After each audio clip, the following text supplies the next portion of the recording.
এবার সন্তান জীবিত হলো, গ্যারেজের কাজ যেদিন শেষ হয়ে গেল, বাচ্চাটা পৃথিবীতে পৌঁছে গেল।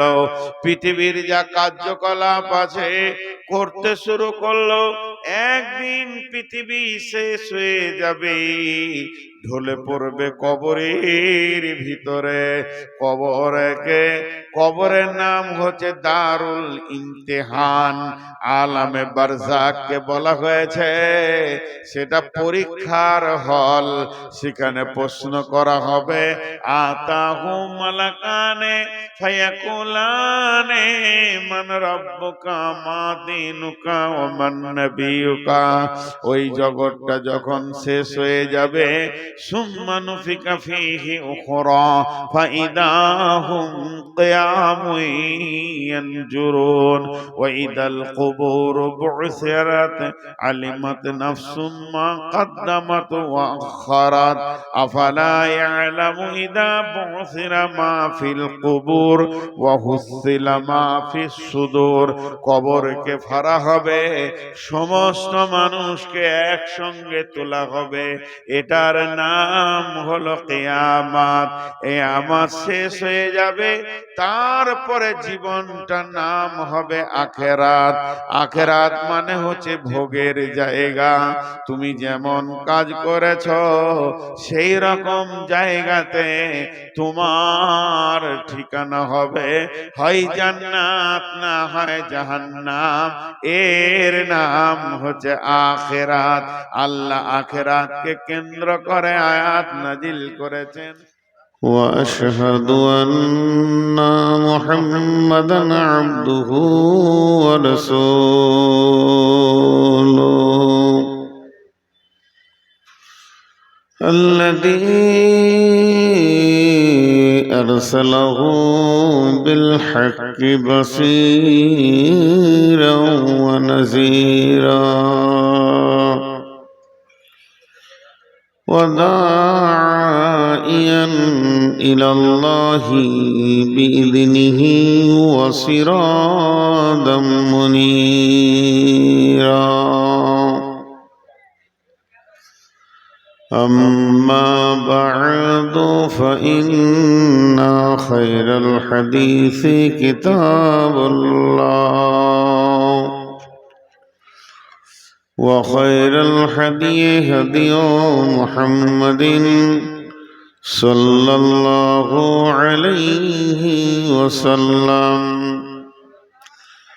وشر الأمور محدثاتها وكل محدثة بدعة وكل بدعة ضلالة وكل ضلالة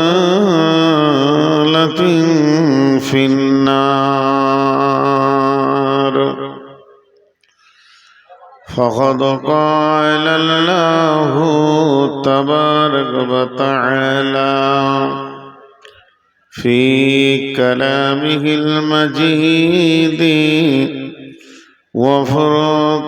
وفرقانه الحميد. أعوذ بالله من الشيطان الرجيم.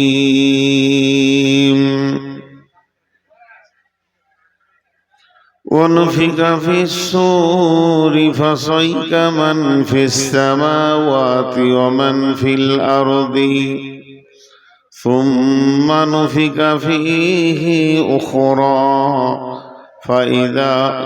ونفخ في الصور فصعق من في السماوات ومن في الأرض إلا من شاء الله ثم نفخ فيه أخرى فإذا هم قيام ينظرون. وأشرقت الأرض بنور ربها وأوتي الكتاب وجيء بالنبيين والشهداء وقضي بينهم بالحق وهم لا يظلمون وأوفيت كل نفس ما عملت وهو أعلم بما يفعلون بسم الله الرحمن الرحيم عما يتساءلون عن النبأ العظيم الذي هم فيه مختلفون كلا سيعلمون ثم كلا سيعلمون بسم الله الرحمن الرحيم ويقولون متى هذا الوعد إن كنتم صادقين قل إنما العلم عند الله وإنما أنا نذير مبين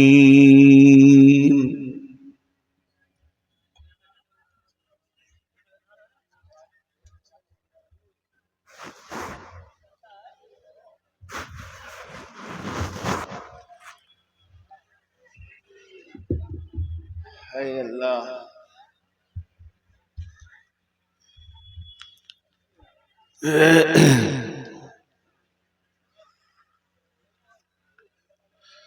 শ্রদ্ধেয় সুযোগ্য অত্র এলাকার কৃতি সন্তান আপামা জনসাধারণের নির্বাচিত আজকের সদরের সভা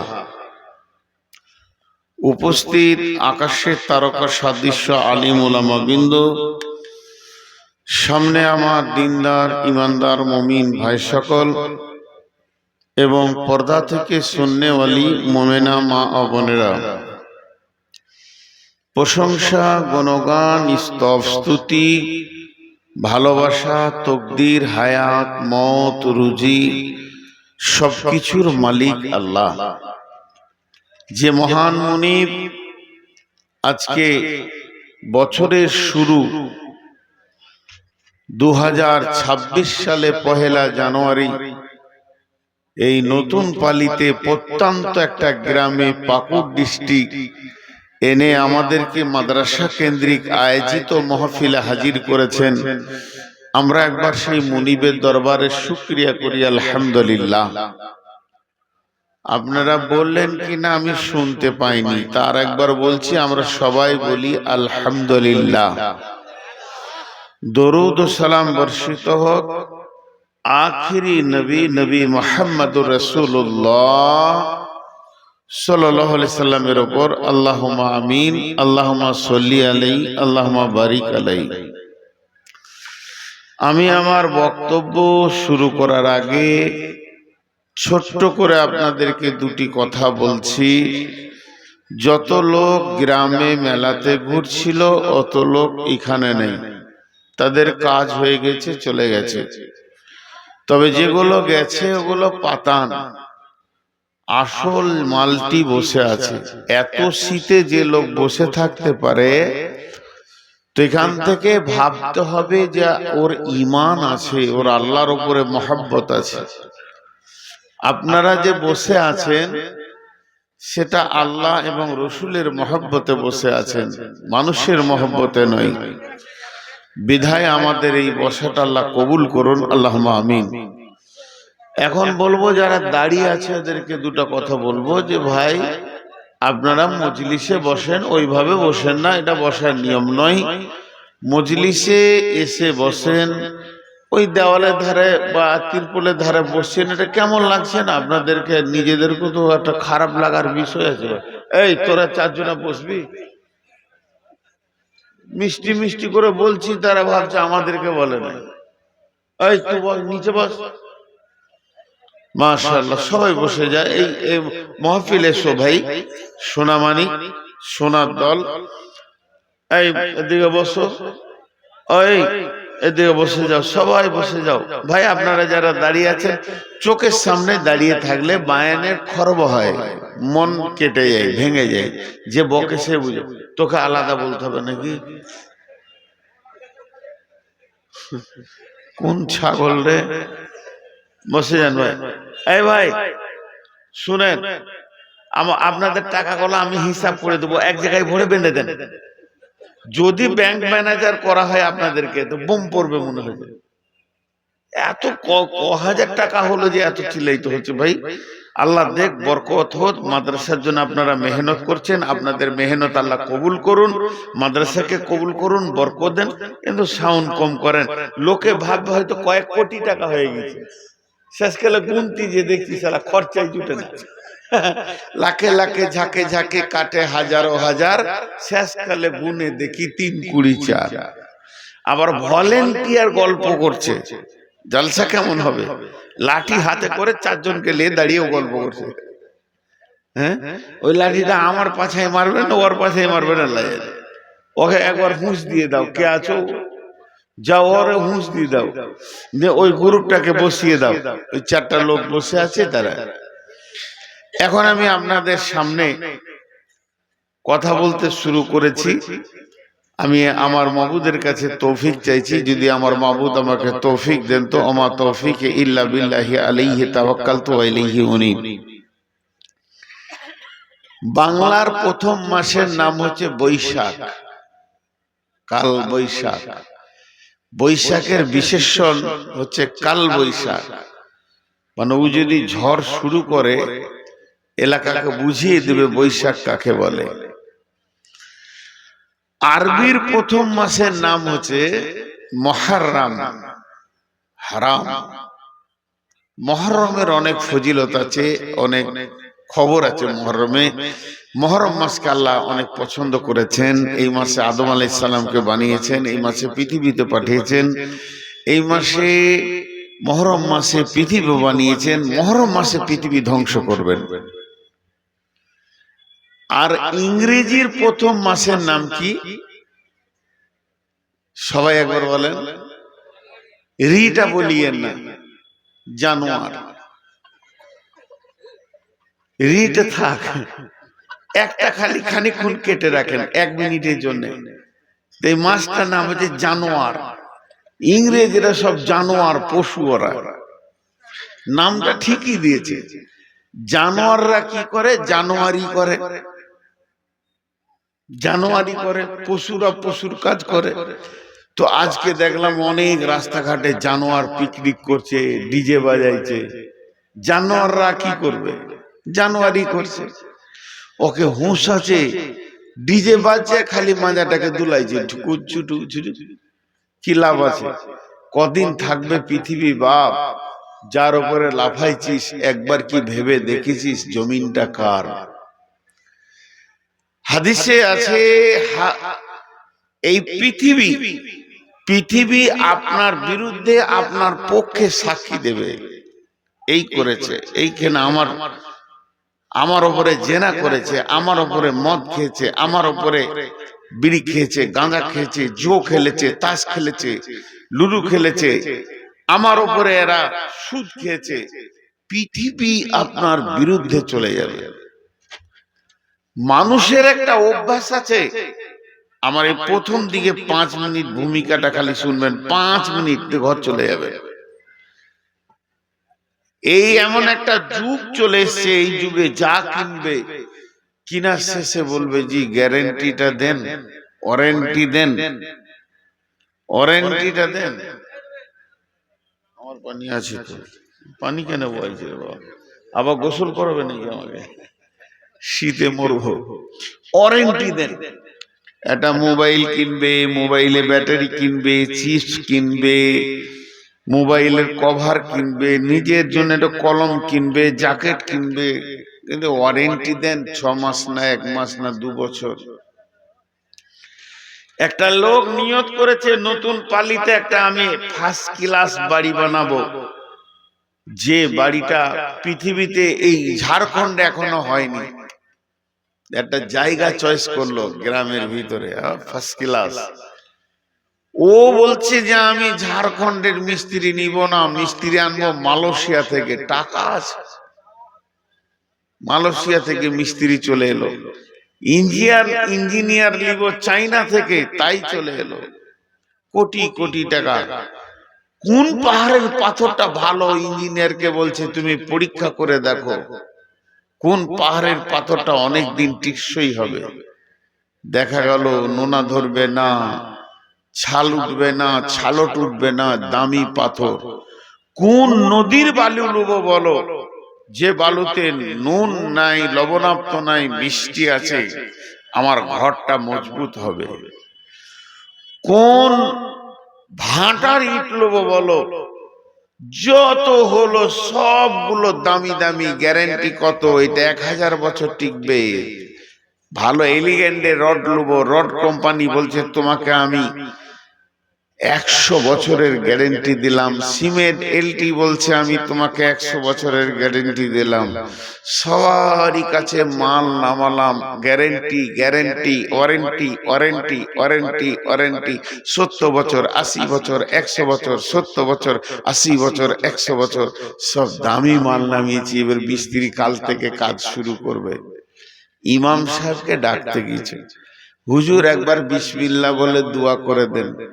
ইমাম সাহেব হালকা করে জিজ্ঞেস করছে, সব জিনিসের গ্যারেন্টি নিয়েছো তো? হ্যাঁ জি। আমি চালাক, আমি মাথা মোটা নই যে আমি গ্যারেন্টি না নিয়ে কাজ করব। সিমেন্ট কোম্পানির নিয়েছি, রড কোম্পানির নিয়েছি, পাথরের নিয়েছি, বালুর নিয়েছি, ইটের নিয়েছি, সবগুলো দামি মাল নিয়েছি। হুজুর আমাকে পাগলা মনে করিয়ে না। ইমাম সাহেব হালকা করে বলছে, ঘরটা তোর মাথার উপরে করবি না মাটিতে করবি? এই জায়গাটায়। এই জায়গাটার মালিককে একবার বলেছিস পৃথিবীটা কদিন থাকবে? না তা তো শুধাইনি। তাহলে কি ঘর করে কি করবি? তুই আজকে ঘর বানাবি, তোকে উদ্বোধন করতে দেবে না, কালকে ফুটিয়ে দেবে দুনিয়া। এত উদাস, এত পাগলামিতে আমরা মেতে আছি। আসল জায়গাটা আমরা হাতে, এই তো লাইটের লাইট বন্ধ করে বাপ, জানিস যে আমি ওটা নিতে পারি না। আপনাদেরকে বলছি হাত দুটা ধরে, হাত দুটা ধরে বলছি, একবার ভাবি যে জমিনে বসে আছি, সেই জমিনের মালিককে জিজ্ঞেস করেছি কি পৃথিবীটা কতদিন থাকবে আর আমি কতদিন থাকব? আল্লাহ তাবারক ওয়া তাআলা বলছেন, বিসমিল্লাহির রহমানির রহিম।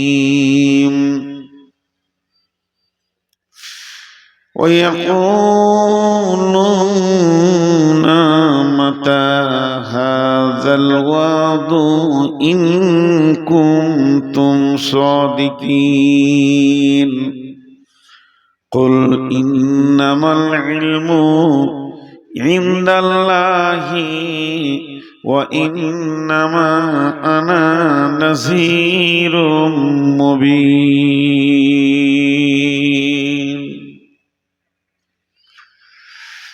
বিশ্ব নবীর কাছে এসে বেঈমানেরা প্রশ্ন করেছেন, নবীজি বলে দেন আপনি যে ধ্বংসের কথা বলছেন, পৃথিবী ধ্বংস হয়ে যাবে, পৃথিবী থাকবে না, অট্টালিকা ধ্বংস হবে, বাড়িঘর ধ্বংস হবে, ফ্ল্যাট বাসা ধ্বংস হবে, বড় বড় টুইন টাওয়ার ধ্বংস হয়ে মাটিতে মিশে যাবে। সেই দিনটা কবে একবার বলে দেন। বিশ্ব নবীকে আল্লাহ বলছেন, হে নবী তুমি বলে দাও, কুল ইন্নামাল ইলমু ইনদাল্লাহ, এই পৃথিবী যে ধ্বংস হবে এইটার সম্পূর্ণ ইলম রয়েছে আল্লাহর কাছে। যিনি পৃথিবী বানিয়েছেন তার কাছে ডেট আছে, তারিখ আছে, সময় আছে, নির্দিষ্ট সময়ে ধ্বংস হবে। ওয়া ইন্নামা আনা নাযীরুম মুবিন, আমি নবী মুহাম্মদ তোমাদের কাছে এসেছি শুধুমাত্র ভয় দেখানোর জন্যে।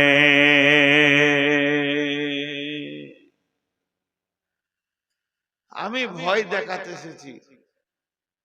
জি, সব লোক বসে আছে, আরে দুজনা দাঁড়িয়ে আছে। এদের মাথার মগজটা কোথা থেকে যে ফিটিং হয়ে জানলে, এদের মন বলছে না যে বসতে, ওইও দাঁড়িয়ে আছে। ওখানে কেউ আছো, ওকে বসিয়ে দাও। আহা, কত রকম মানুষ। তা আমি এসেছি ভয় দেখাতে। তোমরা ভয় খাও, কাজে লেগে যাবে। বস বাপ বস, তুই যে একটা পাকা পশু বুঝি নিছি, বস, তোকে আর আলাদা বলতে হবে না। এই ভয়টা কে দেখাচ্ছেন? আল্লাহ রসুল দেখাচ্ছেন। আমি আপনাদেরকে একটা দর্শন, ফিলোজফির স্ট্রাকচার বলবো, 2 মিনিট নিব, বেশি নিব না, কোরআন হাদিসের বাইরে চলে গেলাম। এখন একটা মানুষ 6টা দেশ ভ্রমণ করবে, একটা মানুষ 6টা দেশ দেখবে। সেই 6টা দেশের নাম, প্রথমটার নাম আলামে আরওয়া, 2 নম্বরটার নাম আলামে আজসাম, 3 নম্বরটার নাম আলামে দুনিয়া, 4 নম্বরটার নাম আলামে বারজাখ, 5 নম্বর নাম হলো আলামে ইয়াউমাল কিয়ামা, 6 নম্বরে আলামে আখিরা। আর একবার বলছি, প্রথমটা হলো আত্মা জগৎ। এই জগৎটা আছে জান্নাতুল ফেরদাউসের ভিতরে, যে মাটিতে, যে ফিল্ডে আদমকে বানানো হয়েছিল, ওটা হচ্ছে আত্মা জগৎ। সেখানে সমস্ত আত্মাগুলো স্টোরেজ করে রাখা আছে, এক এক করে দুনিয়াতে আসবে, সেইটা আত্মা জগৎ। তারপরে হলো আলামে আসসাম, দেহ জগৎ, মানে মায়ের পেট। এখানে প্রত্যেকটি মানুষকে আসতে হবে। আলামে আজসামের পর আলামে দুনিয়া, যেখানে আমরা বসে আছি, তার মানে আমরা 2টি স্টেশন পার করে চলে এসেছি, 3 নম্বর জায়গাতে বসে আছি। আমাদের সামনে স্টেশনটার স্টপেজ, এটার নাম হলো আলামে বারজাখ, মরার পরের জগৎ। সহজ করে বোঝানোর জন্য বলছি, তার নাম হচ্ছে কবর। তারপরে উঠানো হবে কিয়ামত, আলামে ইয়াউমাল কিয়ামা মাহশর। মাহশরের পরের জগতের নাম আলামে আখিরা, জান্নাত আর জাহান্নাম। আবার চলেন, আলামে আরওয়ার নাম আর একটা দেয়া আছে দারুল ইলম মাদ্রাসা। ওখানে জ্ঞানের শিক্ষা হয়েছে। সারা পৃথিবীর সমস্ত মানুষকে সামনে রেখে, ইভেন বিশ্ব নবী পর্যন্ত সেদিন ছাত্র ছিলেন, শিক্ষক যিনি ছিলেন তিনি আল্লাহ, আর সাবজেক্টটা ছিল রব। আলাস্তু বিরব্বিকুম, আমি কি তোমাদের রব নয়? এইটা শিখানো হলো। সেইখান থেকে আসা হলো মায়ের পেট। এটাকে আল্লাহ গ্যারেজের মতো ব্যবহার করলেন। মায়ের শুক্রাম ডিম্বাণুতে আর পুরুষের শুক্রাণুতে এখরুজু মিন বাইনি সুলবি ওয়াত তারাইব, পুরুষের রেড়কি হাড্ডি থেকে, মেরুদণ্ড থেকে বীর্য বের হলো, নারীদের বুকে থেকে বের হয়ে মায়ের পেটে পুঁতলাটা তৈরি হলো, তবে পুঁতলাটা কিন্তু মৃত। 3 নম্বর মালটা এলো আসমান থেকে আল্লাহর হুকুম। এবার সন্তান জীবিত হলো। গ্যারেজের কাজ যেদিন শেষ হয়ে গেল, বাচ্চাটা পৃথিবীতে পৌঁছে গেল। পৃথিবীর যা কার্যকলাপ আছে করতে শুরু করলো। একদিন পৃথিবী শেষ হয়ে যাবে, ঢলে পড়বে কবরের ভিতরে। কবরের নাম হচ্ছে দারুল ইমতিহান। আলামে বারজাখকে বলা হয়েছে সেটা পরীক্ষার হল। সেখানে প্রশ্ন করা হবে, আতাহু মালাকানে ফায়াকুলানে মান রাব্বুকা মা দীনুকা ওয়া মান নাবিয়ুকা।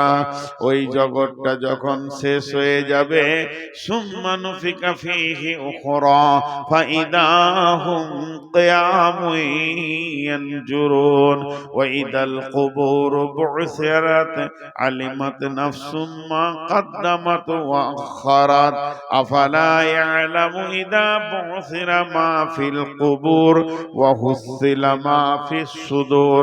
কবরকে ফাড়া হবে, সমস্ত মানুষকে একসঙ্গে তোলা হবে। এটার নাম হলো কিয়ামত। কিয়ামত শেষ হয়ে যাবে, তারপরে জীবনটার নাম হবে আখিরাত। আখিরাত মানে হচ্ছে ভোগের জায়গা। তুমি যেমন কাজ করেছো সেই রকম জায়গাতে তোমার ঠিকানা হবে, হয় জান্নাত না হয় জাহান্নাম।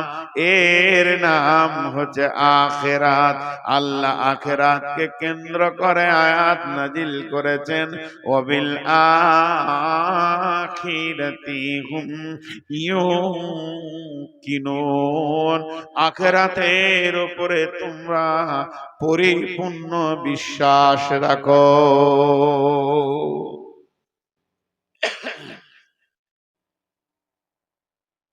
একটা রাস্তার কথা বললাম 2-5 মিনিট। এই রাস্তায় আমরা চলছি। একটা বাংলাদেশ থেকে পত্রিকা বের হয়, পত্রিকাটার নাম ভুলে গেলাম, মদিনা। ওখানে একটা উদাহরণ দিয়েছিল খুব সুন্দর। আর ইমাম গাজ্জালির একটা উদাহরণ আছে, আপনাদের সামনে বলবো 1 মিনিট পর। কিন্তু একটা জিনিস ভেবেছেন কি, শুধু এই রাস্তাটাকে যদি ঘুরিয়ে ঘুরিয়ে বলা হয় তো 10 রকম করে শোনানো হবে। আমি 4 রকম শোনালাম। 5 নম্বরটা শুনেলেন। একটা লোক আদমকে আল্লাহ বানিয়েছেন মিন নাফসি ওয়াহিদাতিন ওয়া খালাকা মিনহা যাওজাহা ওয়া বাসসা মিনহুমা রিজালান কাসীরান ওয়া নিসাআ। একটা আল্লাহ তৈরি করলেন, ওর থেকে ওর বিবিকে করলেন, মেশিন চালু করে দিলেন, পৃথিবীটা সন্তানে ভর্তি হয়ে গেল। মেলায় গাদা গাদা পুরুষ নারীতে ভর্তি হয়ে গেল। এই আলেমে আরওয়া থেকে আত্মায় আসছে আর এই দুনিয়া আবাদ হচ্ছে। একদিন আলামে আরওয়া শুরু হয়েছে, একদিন শেষ হয়ে যাবে। আত্মা জগতের শুরু আছে, শেষ আছে। মায়ের পেটে প্রথম কোন সন্তানকে দিয়ে আল্লাহ স্টার্ট করেছেন মায়ের পেটটা। একদিন মায়ের পেট শেষ হয়ে যাবে। আমি একদিন এসেছিলাম মায়ের পেটে, একদিন আমি বের হয়ে চলে আসলাম। তারপরে পৃথিবী একদিন শুরু হয়েছে, পৃথিবী থাকবে না, শেষ হয়ে যাবে। কবর একজনাকে দিয়ে শুরু হয়েছে, একদিন কবর থেকে সকলকে তোলা হয়ে যাবে। কবর নামে বস্তুটা থাকবে না, শেষ হয়ে যাবে। এবার শুরু হবে কিয়ামত। কিয়ামত একজনকে দিয়ে হিসাব শুরু হবে, একজনকে দিয়ে একদিন কিয়ামত শেষ হয়ে যাবে। আর কিয়ামতের ময়দান থাকবে না, দাড়িপাল্লা গুটিয়ে যাবে, পুলসেরাত গুটিয়ে যাবে, কিয়ামত বলে কিছুই থাকবে না, বিচার শেষ হয়ে যাবে। কিন্তু জান্নাত আর জাহান্নামের জিন্দেগি রে ভাই, শুরু আছে শেষ নাই। আখিরাতের জিন্দেগির শুরু আছে কিন্তু শেষ নাই। অতএব সব থেকে ভয়ানক এই রাস্তার ভিতরে দুইটি জায়গা, একটা হলো কবর আর দ্বিতীয়টা হলো হাসর, কিয়ামতের ময়দান।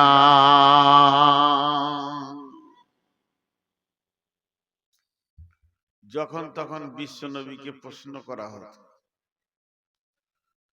বিশ্বনবীর মনে উলঝান পয়দা করার চেষ্টা করত, কিয়ামতকে নিয়ে দোদুল্য করার চেষ্টা। আমি কি আসিব আর আমাকে ভাবিয়া অশ্রু ঝরাবে, এমন বেদনা বুকে আছে কার। আমি মরে গেলে কওরি শরণে, আমি কি আসিব আর আমাকে ভাবিয়া অশ্রু ঝরাবে, এমন বেদনা বুকে আছে কার। লৌবার আশায় বেঁধে রাখে সকলে, লৌবার আশায় বেঁধে রাখে সকলে, চলিয়া বলজনে ভেবে নেবে তারা, ভেবে নেবে তারা, আমাকে কিছু দিতে পারিবে না, আমাকে ভাবিয়া অশ্রু ঝরাবে, এমন বেদনা বুকে আছে কার। আশার যাওয়া যাওয়ার আশা, আশার যাওয়া যাওয়ার আশা, দুনিয়ার নীতি শোনো গো বন্ধুগণ, আমি গেলে গান তুমি যাবে, নিষ্ঠার নাই কোনো খোঁজ। আমি মরে গেলে কাউরি শরণে, আমি কি আসিব আর আমাকে ভাবিয়া অশ্রু ঝরাবে, এমন বেদনা বুকে আছে কার।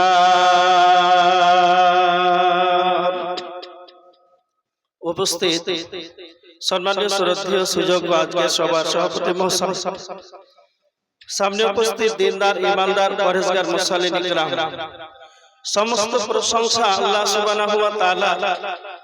তিনি প্রশংসার দাবিদার, তিনি আমাদের প্রশংসার দাবি রাখেন, তিনি একা ছত্রের মালিক। তার প্রশংসা করে আমরা শেষ করতে পারবো না, তাই সংক্ষিপ্ত প্রশংসা সেই মহান মনিবের দেওয়া একটি ছোট্ট লাভের দ্বারাই আমরা সকলে একবার শুকরিয়া আদায় করি। সবাই জোরে বলেন আলহামদুলিল্লাহ, জোরে একবার বলেন আলহামদুলিল্লাহ। তারপরে আমাদের ধর্মের গুরু, কর্মের নেতা, নিষ্পাপ নিষ্কলঙ্ক মহাপুরুষ, মহানির্ভেজাল বৈজ্ঞানিক 570 খ্রিস্টাব্দে মামিনার গর্ভে মক্কা নগরে মামিনার লাল নবী মক্কি, নবী মাদানী, নবী মুহাম্মদ রাসূলুল্লাহ সাল্লাল্লাহু আলাইহি ওয়াসাল্লামের প্রতি শতকোটি শান্তির ধারা বিবর্ষিত হোক। আল্লাহুম্মা সাল্লি আলাইহি, আল্লাহুম্মা বারিক আলাইহি। আজকে আপনাদের মসজিদ কেন্দ্রিক আলোচনায়, এই সভায় আমি কয়েকটি কোরআন থেকে আয়াত এবং কয়েকটি হাদিস পাঠ করেছি। এই আয়াত এবং হাদিসকে সামনে রেখে আলোচনা করব নিয়ত করেছি, কিন্তু প্রথম কথা শুনে আলোচনা করব। আল্লাহ যতদূর আমাকে ক্ষমতা দেয় সেই রকম ভাবে আমি চেষ্টা করব আপনাদেরকে একটা বিষয়ের উপরে কথা বলার। তার আগে যারা আমার ডানে বামে সামনে যারা দাঁড়িয়ে আছে, একটু সামনে বসে যান। চেয়ার, যারা চেয়ারে আছেন ভাই একটু সামনে চলে আসুন। দেখেন এই চেয়ারওয়ালা, যারা আমরা চেয়ারে বসে আছি, যাদের পা ভাঙা অচল, তারাই বসবে চেয়ারে। কেন? তোমার আচ্ছা, এই চেয়ারে যারা বসে আছে ভালো করে শোনো। তোমার আব্বার বয়সে, দাদার বয়সে বুড়া মানুষটা নিচে বসে আছে, আর তুমি পা ঝুঁকাচ্ছ। একটু লজ্জা থাকা দরকার। একটু নিচে বসে যাও। এই চলো নিচে যাও। আর যারা আপনারা সামনে দাঁড়িয়ে আছে একটু সামনে বসে যান। এটা সব গেছে নাকি? যাদের অসুবিধা আছে পা ভাঙা ওরা বসুক চেয়ারে, আর নাহলে সবার জন্য চেয়ার ব্যবস্থা করতেন। একটু সামনে গুছিয়ে বসে। হ্যাঁ, যেই রকম ভাবে আপনারা বসার সুন্দর ভাবে একসঙ্গে বসে থাকবেন, আলোচনা করতেও ভালো লাগে। বাস খুব সুন্দর ভাবে বসছেন, কিন্তু আপনারা একটু এগিয়ে যান, কিছু মনে করেন। একটু সামনে চলে আসুন, এই পর্যন্ত বসুন। একটু চলে আসুন। হ্যাঁ হ্যাঁ হ্যাঁ, একটু সামনে চলে আসুন। আর বাজারে ঘোরাফেরা না করে আমরা অনেকে দান করলাম। শেষের বেলায় কিছু কোরআন হাদিসের আলোচনা শুনবো, এরকম একটা নিয়ত যেন আমাদের থাকে।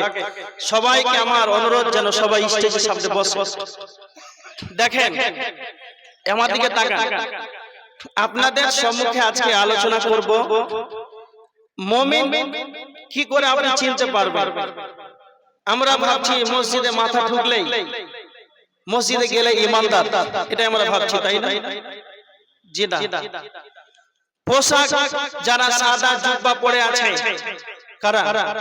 অনেক মানুষ আছে সাদা পোশাক, দাড়ি বড় বড় আছে।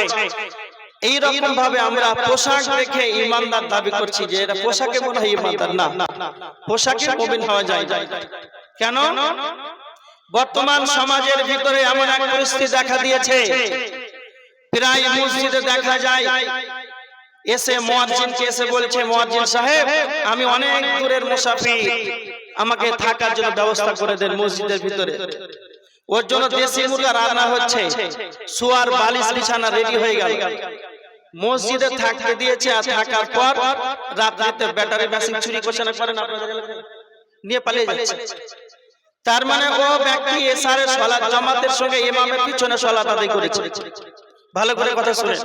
তার মানে ও পাঞ্জাবি পরিধান, পাঞ্জাবি দাড়ি সব ঠিক আছে, এশারের সালাতে জামাতে আদায় করলো। তারপরে সে চুরির মতন এত বড় একটা পাপে লিপ্ত হয়ে গেল। এই জন্য পোশাক দেখে আপনি ইমানদার ভাবিয়েন না। আপনি বাহির রাজ্যে চলে যাবেন, অন্যান্য বিভিন্ন রাজ্যে, কলকাতা যান, দিল্লি বোম্বে যাবেন, তো বড় বড় জুব্বা পরে আছে, আলখাল্লা পরে আছে, আর সিগারেট খাচ্ছে। আপনারা দেখেছেন? কেউ দেখেছেন আপনারা? আছে। তার মানে পোশাক পরে ধান করে আছে বলে আপনি ইমানদার বলবেন? এটা নয়। কি দেখলে আপনি বুঝতে পারবেন? একটা কথা আপনাকে বলি, বর্তমান সমাজের মানুষ কেমন ইমানদার, কতটুকু ইমানের দাবি করে, কতটা ইমান আছে। আমি একবারে টাটকা একটা ঘটনা বলছি। কালকে, গতকালকে আমার জলসা ছিল দিনাজপুর বোতলবাড়ি। তো আমি রায়গঞ্জে নেমে ট্রেন থেকে নামলাম, তো ওই মেহান্দ্রা ওইগুলো অটোগুলো তো চাপলাম। তো 9 জন 8 জন প্যাসেঞ্জার আছে, ড্রাইভার নিয়ে 9 জন। তো একটা আমার পাশে বয়স্ক মানুষ বসে আছে, বয়স মানে প্রায় 50 ধরে, হাই প্রেসারের রোগী, মাথায় এমন ভাবে মফলারটা বেঁধেছে। কেন বেঁধেছেন বলছে আমার প্রেসার যেন মাথায় না উঠে যায়। তো এই মানুষটা অসুস্থ মানুষ, মুসলমান, তার নাম, আমাকে খুব শ্রদ্ধা করলো, খুব ভালোবাসলো, খুব আমাকে ভালোবাসলো যে হুজুর মানুষ। তো এই ব্যক্তির কথাটা বলছি, তার নাম জানি না আর নামটাও বলছি না। সেই ব্যক্তি গাড়িতে উঠলো, আর গাড়িতে উঠার পর জানেন রায়গঞ্জ থেকে ছেড়ে মাত্র 3 কিলোমিটার একটা খারাপ বেরিয়ে এখন পর্যন্ত আছে। রাস্তাটা খুব নরম, ভাঙাচুরা রাস্তা, আর টোটোর চাকাতে ছোট, বুঝতে পারছেন, এরকম ভাবে কাত হয়েছে। তখন ওই মুরব্বী তখন বলছে, আরে ড্রাইভার, মানে চ্যাংড়া করে আছে, পোতার বয়সে, বলছে এখানে ডবল বিসমিল্লাহ বল। কত? কেন রাস্তা খারাপ, ডবল বিসমিল্লাহ বলে গাড়ি চালানো হলে ক্ষতি হতে পারে। বলে যত দোয়া আছে এখানে বল, না হলে পড়ে যেতে পারিস। বাস, কথাটা ভালো করে বুঝেন যে এমন খাতলা রাস্তা, এখানে ডবল বিসমিল্লাহ বল, না হলে মনে হয় ব্যাপার খারাপ হতো। আর যখন ওই খারাপ রাস্তাটা পার হয়ে গেল, তখন বলছে আরে ড্রাইভার, খুব একটা সুন্দর চকলেট গান লাগা গাড়ির ভিতরে। ওর বুড়ার কথা, ওই যে একটা সুন্দর চকলেট গান লাগাও যেন গাড়ি এবার আরামে চলে। প্রথমে ওই রাস্তা খারাপ, সেখানে বলছে দুবার বিসমিল্লাহ বল, আর এখন পার হয়ে গেছে বলছে চকলেট গান লাগা। তো ও তো মুসলমান, নাম আব্দুল সাত্তার জব্বার খালেক, এই কিন্তু না। তা আপনি মুসলমান ইমানদার কি করে খুঁজে বের করবেন? এবার আমার দিকে দেখেন, পৃথিবীর বুকে যতগুলো দুধ আছে, আমার দিকে দেখেন, পৃথিবীর বুকে যতগুলো দুধ আছে, দুধের রং কালো না লাল? আপনারা বলেন। হ্যাঁ, সাদা। এবার আমার দিকে দেখেন, পৃথিবীর বুকে যতগুলো দুধ আছে সব দুধের রং হচ্ছে সাদা, কিন্তু সব যতগুলো সাদা বস্তু আছে সবই কি দুধ? না, পাঞ্জাবি আছে, বিভিন্ন প্রকার বস্তু আছে, সেগুলো কিন্তু দুধ নয়, কিন্তু যত দুধ আছে সবই সাদা। এবার কথা হলো কি, পৃথিবীর বুকে উম্মতে মুহাম্মাদি যতগুলো আছে সবাই আমরা মুসলিম। ভালো করে কথাটা বুঝেন, উম্মতে মুহাম্মাদি যতগুলো আছে সবাই মুসলমান, নাম আব্দুল জব্বার সাত্তার, হ্যাঁ এইগুলো সুন্দর সুন্দর নাম, কিন্তু যতগুলো উম্মতে মুহাম্মাদি সবাই মুসলমান, কিন্তু সবাই ঈমানদার। হ্যাঁ বলেন, সবাই ঈমানদার।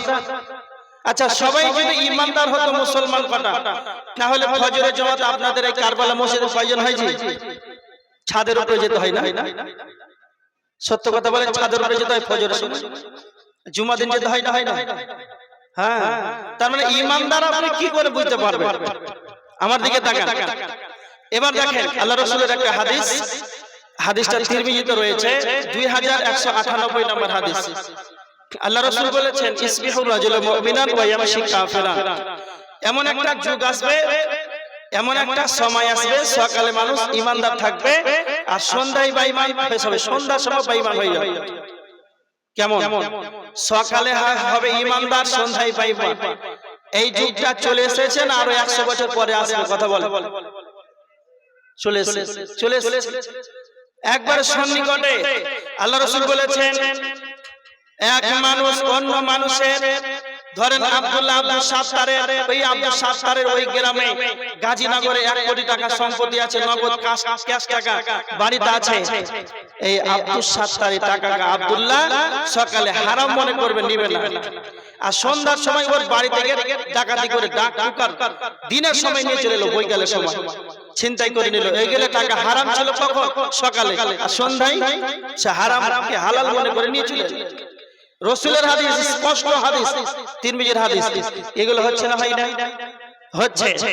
আর যদি কালে বেশি বুঝতে অসুবিধা হয়, তাহলে কিছুদিন আগে একটা গান কাঁচা বাদাম ভাইরাল হয়েছিল না? হয়নি? হ্যাঁ বলে ওই মহিলাটা ওই চাচার সঙ্গে ড্যান্স করেছিল, ওই মহিলাটা হিন্দু না মুসলমান জানেন? মুসলিম, বাড়ি কোথায়? বাংলাদেশ। আমার কথা এতটুকু যে মুসলিম কান্ট্রি, মুসলিম দেশের মহিলা, মুসলিম দেশের মুসলিম পরিবারের মুসলমানের জন্ম, মুসলমানের মেয়ে মুসলিম হয়ে ঈমানটাকে সামান্য কোন দুনিয়ার স্বার্থে বিক্রি করে দিল। তার মানে ওর হালাকে ঈমান ছিল, কিন্তু কিছু টাকার লোভে দুনিয়াতে ঈমানকে বিক্রি করে দিল। এটাই আল্লাহ রাসূল বলেছেন, এমন একটা যুগ আসবে যে সকালে ঈমানদার, সন্ধ্যায় বেঈমান হয়ে যাবে। এবার দেখেন আল্লাহ রাসূল বলেছেন, ঈমানদার, সত্যিকারের মুসলমান ঈমানদার তারাই হবে যার থেকে মানুষ নিরাপদে থাকবে। মুসলিম শরীফের হাদিস, হাদিস নাম্বার 67। আল্লাহ রাসূল বলেছেন, মান সালিমাল মুসলিমুনা মিন লিসানিহি ওয়া ইয়াদিহি। সত্যিকারের মুসলমান সেই যার হাত এবং মুখ থেকে নিরাপদ থাকবে। এখন মানুষ নিরাপদ, বাড়ির প্রতিবেশী নিরাপদ নয়। একটা ট্রেনে 5 জন, সিটে 5 জনই মুসলমান বসে আছে, আর হাওড়া নামছে কুলিক এক্সপ্রেসে কিংবা আপনাদের খাটিয়ার এক্সপ্রেসে সকালে নামছে রাত 3টার সময়, তো মুসলমানের একজনে দেখছে টাকার ব্যাগ টানে মোবাইলটা, তাহলে ওর হাতের দ্বারাতে মুসলমান নিরাপদ নাই, সে ঈমানদার হতে পারে না। এবার দেখেন বুখারীর হাদিস, আল্লাহ রাসূল কি বলেছেন। হযরত আনাস রাদিয়াল্লাহু তাআলা আনহু তিনি বর্ণনা করেছেন, বুখারীর 13 নম্বর হাদিস, বিশ্ব নবী বলেছেন, লা ইউমিনু আহাদুকুম হাত্তা ইউহিব্বা লিআখিহি মা তুহিব্বু লিনাফসিহি। আল্লাহর নবী বলেছেন, প্রকৃতপক্ষে মুমিন ততক্ষণ পর্যন্ত হতে পারবে না নিজে যেটা পছন্দ করবে তার ভাইয়ের জন্য সেটা পছন্দ করবে। তার মানে ওই ব্যক্তি ততক্ষণ পর্যন্ত ঈমানদার হতে পারে না যতক্ষণ পর্যন্ত তার নিজের জন্য যেটা পছন্দ করবে তার ভাইয়ের জন্য সেটা পছন্দ করবে। তার মানে মুমিন যে হবে রে, মুমিনের উচিত নিজে যেটা ভালোবাসবে তার ভাইয়ের জন্য ভালোবাসবে, এটা মুমিনের উচিত হয়ে যাবে। এবার একটা হাদিস শুনেন, তিরমিজি শরীফের হাদিস 2305 নম্বর হাদিস। হযরত আবু হুরায়রা বিশ্বনবীর বেশি বেশি হাদিসগুলোকে শ্রবণ করতে, যতগুলো রাবী হাদিস বর্ণনা করেছেন, যতগুলো সাহাবী হাদিসগুলোকে বর্ণনা করেছেন, সব চাইতে বেশি হাদিস বর্ণনা করেছেন হযরত আবু হুরায়রা। হযরত আবু হুরায়রা রাদিয়াল্লাহু তাআলা আনহু তিনি স্বয়ং বলছেন, বিশ্বনবী নবী মুহাম্মদুর রাসূলুল্লাহ সাল্লাল্লাহু আলাইহি ওয়াসাল্লাম বিশ্বনবী আমার হাত ধরে 5খানা কথা বলেছিলেন। 1 নাম্বার থেকে 2 নাম্বার থেকে 3 নাম্বার পর্যন্ত 5টা কথা বলেছিলেন। তার ভিতরে 3 নাম্বার হলো ওয়া আহসিন ইলা জারিকা তাকুন মুমিনান। আল্লাহর নবী হযরত আবু হুরায়রাকে বলেছিলেন, আবু হুরায়রা তুমি তোমার প্রতিবেশীর সঙ্গে সৎ আচরণ করবে, তোমার প্রতিবেশীর সঙ্গে ভালো ব্যবহার করবে, তখন মুমিনান, তবে তুমি ঈমানদার হয়ে যাবে, তবে তুমি মুমিন হয়ে যাবে। তার মানে বিশ্ব নবীর ভাষা, তোমার প্রতিবেশীর সঙ্গে সৎ আচরণ করো। প্রতিবেশী কাকে বলা হয়? সেই জায়গাতে আপনি বসবাস করছেন, আপনার ডানে বামে সামনে পিছনে যেইগুলো বসবাসকারী ব্যক্তিত্বগণ আছেন, এদেরকে আপনার এদের সঙ্গে যেন সৎ চরিত্রবান হয়ে যেতে হবে, এদের সঙ্গে সৎ ব্যবহার করতে হবে। তো বিশ্ব নবী বলেছেন, তোমার আশেপাশে যেইগুলো বাড়ি আছে রে, তোমার প্রতিবেশীর দেখভাল করো, তাদের সঙ্গে ভদ্র ব্যবহার করো, তখন মুমিনান, তবে তুমি ঈমানদার হয়ে যাবে। নাম্বার 4, হযরত আবু হুরায়রাকে বলেছিলেন, আবু হুরায়রা ওয়াহিব্বা লিন-নাস মা তুহিব্বু লিনাফসিহি। আবু হুরায়রা তুমি যেটা পছন্দ করবে সেটা তুমি অন্যদের জন্য সেটা পছন্দ করবে। তার মানে তিরমিজির হাদিস, বুখারীর হাদিস, আল্লাহর নবী বলেছেন, বুখারীর হাদিস 13 নম্বর হাদিস, নবীজি বলেছেন, তুমি যেটা পছন্দ করবে সেটা তোমার ভাইয়ের জন্য সেটা পছন্দ করবে। আর এটা তিরমিজি 2305 নম্বর হাদিস। আল্লাহর নবী আবু হুরায়রার হাতটাকে ধরে বলেছিলেন, আবু হুরায়রা তুমি যেটা পছন্দ করবে সেটা তুমি অন্যদের জন্য পছন্দ করে নেবে। সেটা বাড়িতে হবে, গাড়িতে হবে, ট্রেনে, স্টেশনে, এয়ারপোর্ট, জলহীন প্রান্তে, জলে, সমুদ্রে, যেখানে তুমি মানুষ মনের ভিতরে যেখানে তুমি থাকো না কেন, সদা সর্বদা সব জায়গায় তুমি যেটা পছন্দ করবে অন্যদের জন্য পছন্দ করবে। হাদিসগুলো যদি আমরা মেনে নিতে পারি, তাহলে বিশ্ব নবীর হাদিসগুলো যদি আমরা মেনে নিই, তাহলে পশ্চিমকালেও ট্রেনে, স্টেশনে, রাস্তাঘাটে কোথাও যেন বিচ্ছেদ হবে না, মারামারি হবে না, রাহাজানি হবে না, একে অপরে যেন দ্বন্দ্ব হবে না। আজ আমরা একটা কথা মনে রাখেন, পৃথিবীর বুকে সব চাইতে কাছের আত্মীয় কে না তো ভাই, পৃথিবীর বুকে সব চাইতে কাছের আত্মীয় কে না তো ভাই। আর বর্তমান সময় দেখা যায় ভাই ভাইকে যেন হত্যা করে দেয়। কেন হত্যা করে দেয়? কেন? বিশ্ব নবীর হাদিস, তুমি যেটা পছন্দ করবে তোমার ভাইয়ের জন্য সেটা পছন্দ করবে। যখন তার আপা মা পিতামাতা যখন মৃত্যুবরণ করে, পিতামাতা যখন মারা যায়, তখন তার বড় ভাই যখন জমির অংশটাকে নিয়ে ভাগ বন্টন আরম্ভ করে দেয়। তখন যার ক্ষমতা বেশি আছে, যার ক্ষমতা আছে, তার বড় ভাই ছোট ভাইদেরকে নরম অংশগুলো যেন ভাগ দিয়ে দেয়। এমন ভাই আছে তার বোনদেরকে যেন মেরে নাই, কার বোনদেরকে জমির ভাগ দেবে না। কার মানে যারা ইমানদার হবে তারা নিজে যেটা পছন্দ করবে, কার ভাইয়ের জন্য সেটা পছন্দ করবে। তো তার ভাইদেরকে যখন নরম অংশটা দিয়ে দেয়, তখন শয়তান কুমন্ত্রণা দিয়ে দেয়, তোমার বড় ভাই তোমাকে নরম অংশগুলো দিয়ে দিল। এইভাবে শয়তানের কুমন্ত্রণায় ছোট ভাই বড় ভাইয়ের উপরে যেন হাত উঠিয়ে দেয়। এমনকি এমন প্রমাণ আছে হত্যা করে দেয়। কেন বিশ্বনবী বলেছেন, ও আমার উম্মত, লা ইউমিনু আহাদুকুম হাত্তা ইউহিব্বা লিআখিহি মা তুহিব্বু লিনাফসিহি। তুমি যেটা পছন্দ করবে সেটা তোমার ভাইয়ের জন্য পছন্দ করবে। তাহলে তুমি ইমানদার হতে পারবে, নচেত ইমানদার হতে পারবে না। এবার দেখেন আল্লাহর কোরআনের আয়াত, সূরা আল ইমরান আয়াত নাম্বার 28। আল্লাহ বলেছেন, বিসমিল্লাহির রহমানির রহিম, লা ইয়াত্তাখিযুল মুমিনুনাল কাফিরিনা আউলিয়া মিন দুনিল মুমিনিন। আল্লাহ সুবহানাহু ওয়া তাআলা এই আয়াতের ভিতরে আল্লাহ বলেছেন, মুমিনগণ যেন মুমিনের সঙ্গেই যেন বন্ধুত্ব করে। তার মানে মুমিনের কাজ হবে মুমিন যেন মুমিনের সঙ্গেই বন্ধুত্ব করবে। ওয়া মান ইয়াফআল যালিকা, আমার আল্লাহ বলেছেন মুমিনকে মুমিন বন্ধুত্ব করবে, কাফেরের সঙ্গে যেন মুমিন যেন বন্ধুত্ব না করে। ওয়া মান ইয়াফআল যালিকা, যারা এরকমটা করবে, ফালাইসা মিনাল্লাহ, যারা ঈমানদারকে বাদ দিয়ে কাফেরের সঙ্গে বন্ধুত্ব করে নেবে, তো আমার আল্লাহ বলেছেন ফালাইসা মিনাল্লাহ, তাদের সঙ্গে আল্লাহর কোনো সম্পর্ক থাকবে না।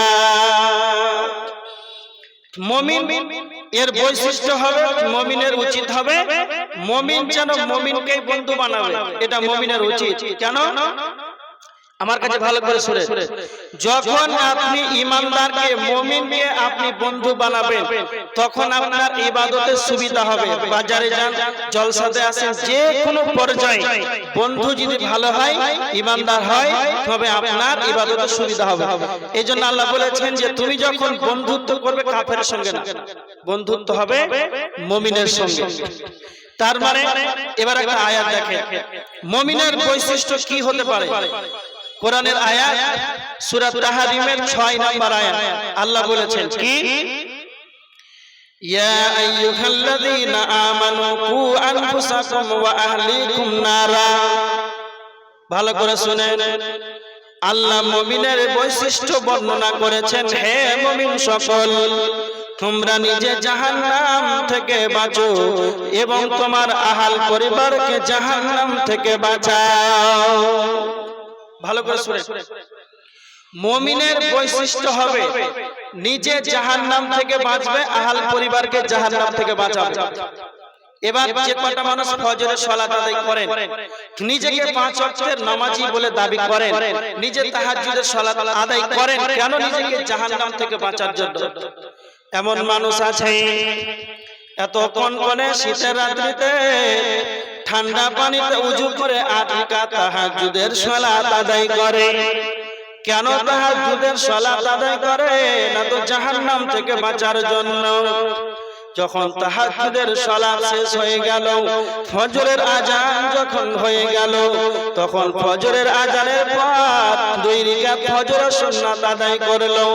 কেন? তো বিশ্বনবী বলেছেন ফজরের 2 রাকাত সুন্নাতের কতটা মূল্য রয়েছে। রাকাতুল ফজরি খায়রুম মিনাদ দুনিয়া ওয়া মা ফিহা, ফজরের 2 রাকাত সুন্নাতের কতটা দাম, কতটা মূল্য রয়েছে। বিশ্বনবী বলেছেন পৃথিবীর বুকে, আসমানের নিচে, জমিনের উপরে যা কিছু আছে সমস্ত কিছুর চাইতে 2 রাকাত ফজরের সালাতের মূল্য রয়েছে, 2 রাকাত ফজরের সুন্নাতের মূল্য রয়েছে। তার মানে আপনি এত বড় আমল করে নিলেন, ফজর ফজরের সালাত জামাতের সঙ্গে আদায় করে নিলেন। আর আমার বলা বাহুল্য কথা এতটুকু, হাজী আব্দুল সাত্তার জাহান্নাম থেকে বাঁচার জন্য, নিজেকে জাহান্নাম থেকে বাঁচার জন্য তাহাজ্জুদের সালাত আদায় করলো, ফজরের সালাত জামাতের সঙ্গে আদায় করলো, কিন্তু তার ছেলে মেয়েদেরকে 18 বছরের 20 বছরের যেন তার মেয়ে বাড়িতে ঘুমিয়ে আছে, তার ছেলে বাড়িতে ঘুমিয়ে আছে, তাদের বয়স একবারে 16, 17, 18, 20 মধ্যে।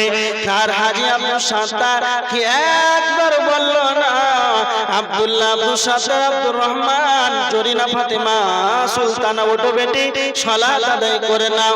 তার মানে হাজী সাহেব একবার নিজে সালাত আদায় করলো, আর যখন ফজরের সালাত শেষ হয়ে গেল একবার তো তাদেরকে ঘুম থেকে উঠালো না, সালাতের কথা তাদেরকে বলল না।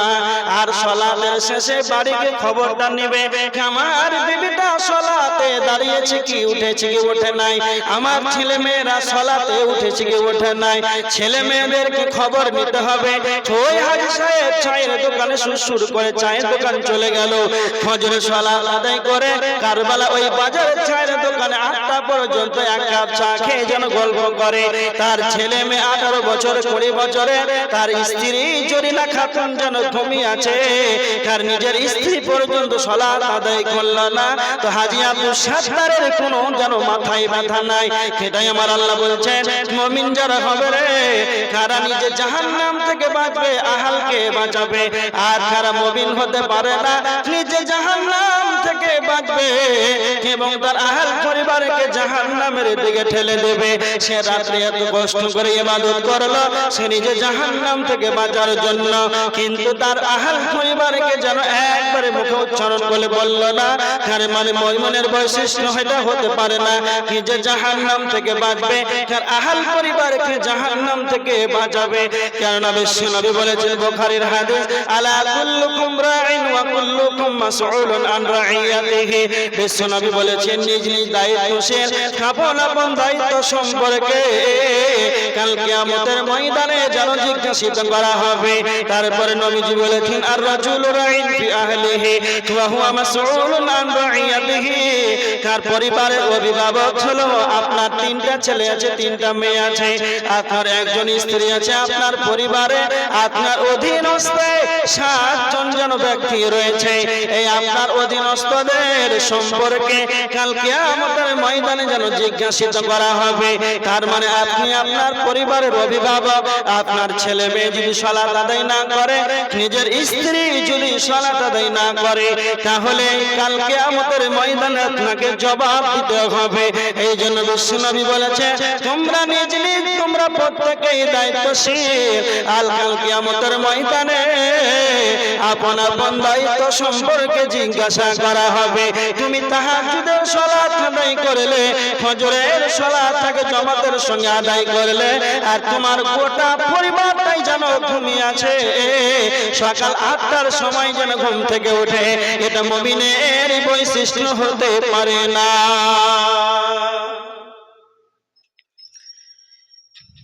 যে কথাটা বললাম, যতগুলো মুরব্বী আমার আব্বার বয়সের, আপনারা নিজে একবার অন্তর থেকে একবার বলেন যে ফজরের সালাত যারা আদায় করছেন, পরিবার নিজের ছেলেকে কয়দিন এনেছে? যে আপনার 5টা ছেলে আছে, 3টা ছেলে আছে, যেই মুরব্বিগুলো 10 জন মসজিদে আসে সালাতের জন্য, ওর 10 জন মুসাল্লি অন্তত 10 দুগুণা 20টা তো ছেলে আছে, 10টা এসেছে, বয়স 30, 10টা এসেছে, জি আসে, তাদেরকে তো বলতে হবে, বলে না জি? তাহলে এটা আসল ভালোবাসা?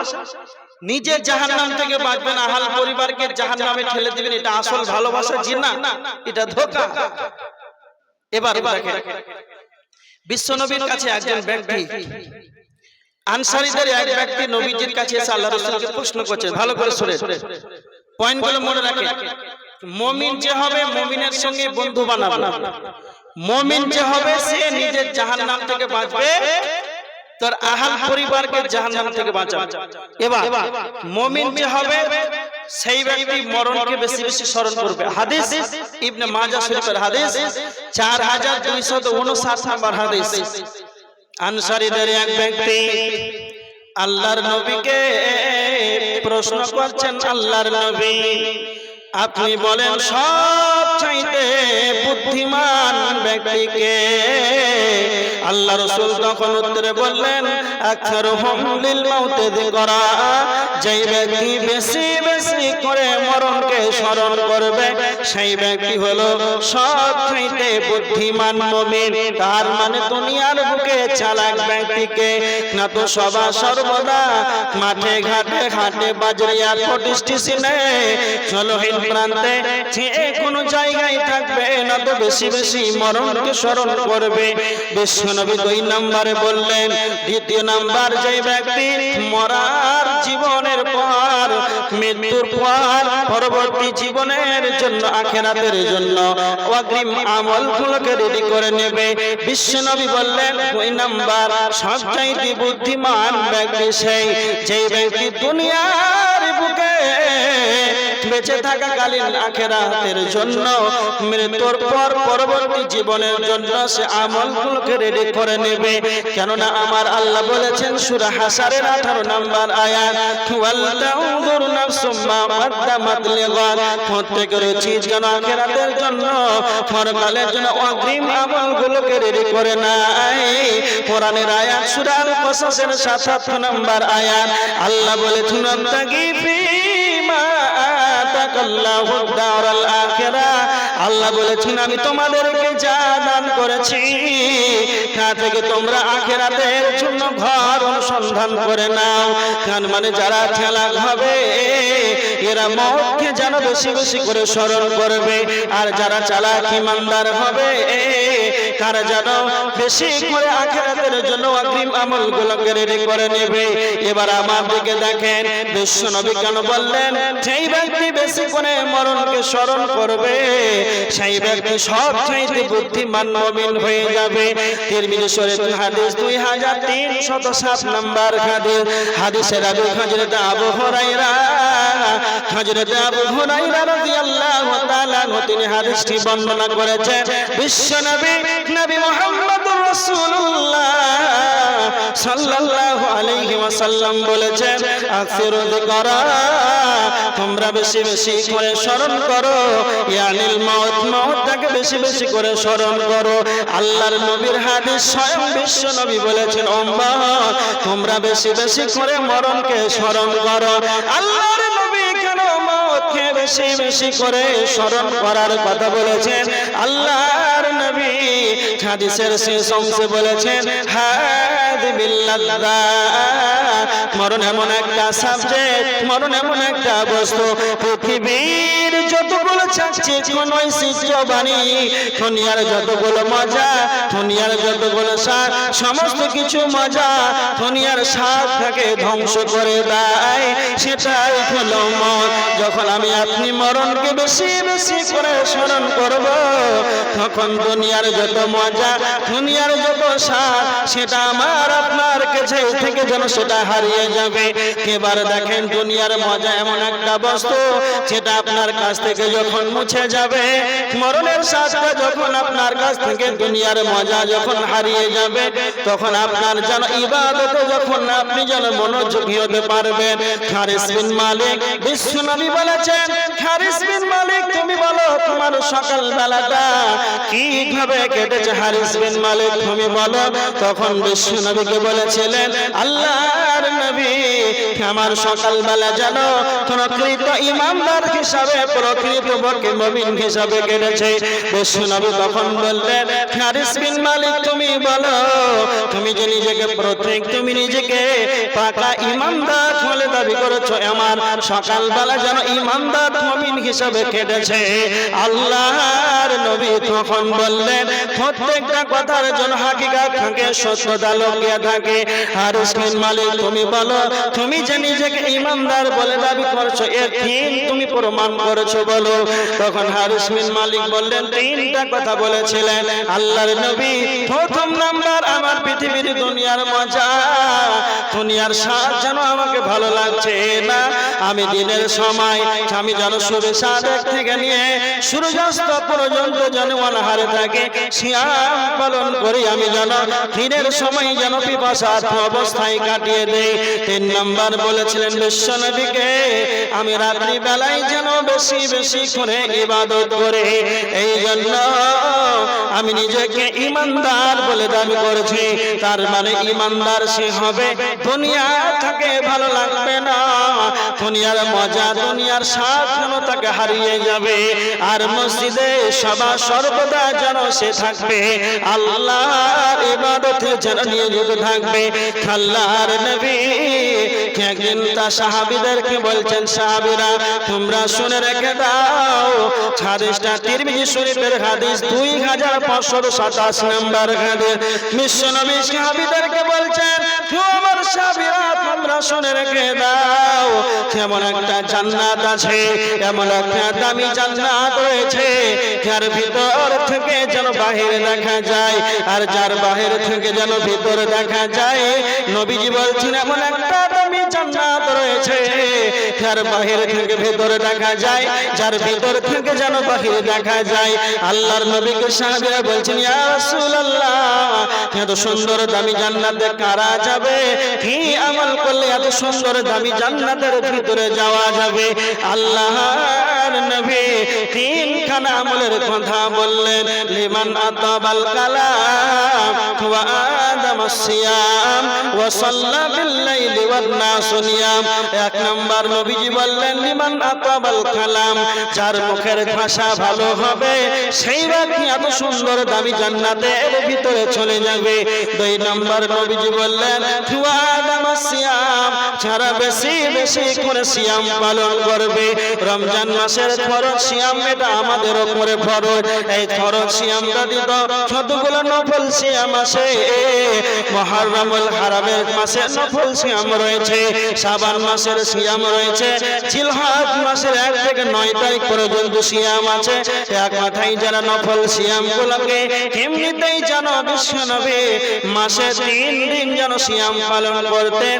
আল্লাহর নবী সপ্তাহে 2 দিন সিয়াম পালন করতেন, সোমবারের দিন, বৃহস্পতিবারের দিন। এইভাবে যারা নিয়মিত নফল সিয়াম আদায় করবে, বিশ্বনবী বলেছেন যারা বেশি বেশি করে সিয়াম পালন করবে তারা এত সুন্দর দামি জান্নাতে চলে যাবে। নাম্বার 3 নবীজি বললেন ওয়া সাল্লা বিল লাইলি ওয়ান নাস নিয়াম, যারা রাত্রিতে সালাত আদায় করবে, মানুষ যখন ঘুমিয়ে যাবে। আপনাদের শামসেরগঞ্জ থানা, কাজীনগর, কারবালা এলাকা যতগুলো আছে, এই সমস্ত এলাকার মানুষ যেন সকলেই যেন ঘুমিয়ে আছে, কারো যেন সাড়া পাওয়া যায় না।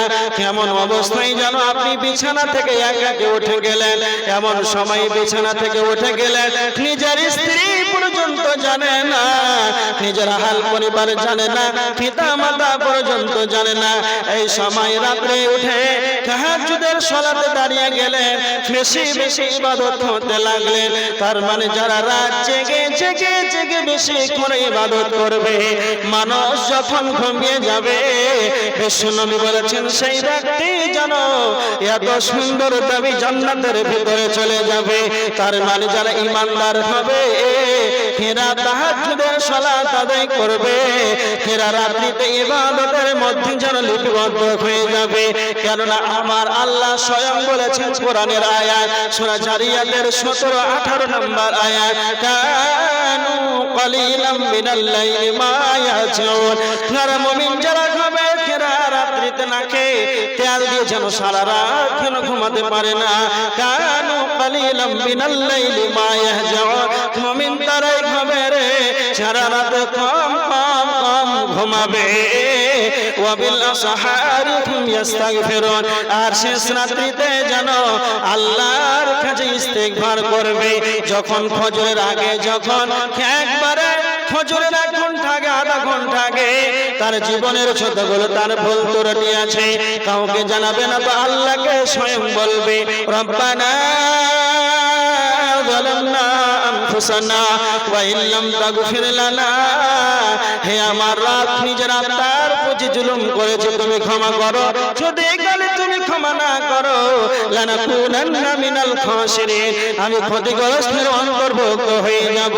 রাত্রিতে যেন ইমানদার যারা হবে, এদের দিনের বেলাতে উঠা বসা, লেনদেন, ক্ষেত খামার, অফিস আদালতে, যে কোনো জায়গাতে যেন পাপ হয়ে যেতে পারে। কেননা মানুষ বলতেই পাপ হবে। আদম সন্তান যেন প্রত্যেকে আদম সন্তান পাপের ভিতরে যেন জড়িয়ে আছে। আমরা যদি আদম সন্তান যদি পাপ না করতাম, আল্লাহ আমাদেরকে ধ্বংস করে দিতেন, অন্য জাতি যেন তৈরি করতেন। আদম সন্তান তো পাপ করবে, এটাই স্বাভাবিক। যখন আপনার খামার দ্বারা যখন কোনো ভুল হয়ে যাবে, সদা সর্বদা নিজেকে লজ্জিত হয়ে অপমানী ভেবে আল্লাহর কাছে ইস্তিগফার করতে হবে, ক্ষমা চাইতে হবে।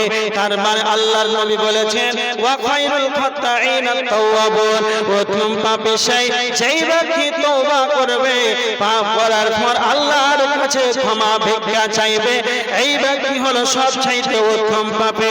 তার মানে আমার বলা বাহুল্য কথা এতটুকু, যারা ইমানদার হবে এরা কম করে ঘুমাবে, রাত্রিতে যেন ইবাদতে এরা লিপ্ত হয়ে যাবে, তাহাজ্জুদের ইবাদত করবে, কোরআন তেলাওয়াত করবে। এক কথায় রাত জেগে যেন কম ঘুমাবে, রাত জেগে যেন বেশি ইবাদত করবে।